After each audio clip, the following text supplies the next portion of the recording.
This is my favorite story of all. Remember who you are.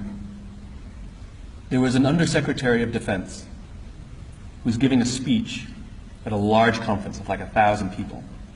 And he was recently retired. So he was the former Undersecretary, one of the former Undersecretaries of Defense. And he was standing on the stage giving his speech, his prepared remarks, and while he was talking, he was taking a sip out of a cup of coffee he had in this styrofoam cup. And he sort of looks down and smiles and interrupts his prepared remarks.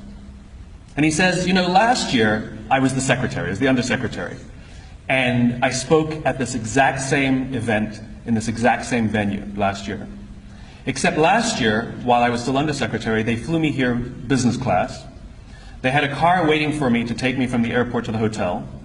Someone had already checked me in and escorted me up to my room. The next morning I came downstairs, there was someone waiting for me in the lobby, and they took me to this same venue. They took me in the back entrance, they took me into the green room, and they handed me a cup of coffee in a beautiful ceramic cup. He says, I'm no longer the undersecretary. I flew here coach. I took a taxi from the hotel to the airport. I checked myself in. This morning I took another taxi to the same venue. I walked in the front door. I found my way to the backstage, and when I asked somebody, do you have any coffee? He pointed to the coffee machine in the corner, and I poured myself a cup of coffee into this here styrofoam cup. He says the lesson is, the ceramic cup was never meant for me. It was meant for the position I hold. I deserve a styrofoam cup. We all deserve styrofoam cups. As you become more successful, as you do well in life, you will be afforded many advantages. People will call you sir and ma'am. They'll carry your luggage. They'll hold doors open for you.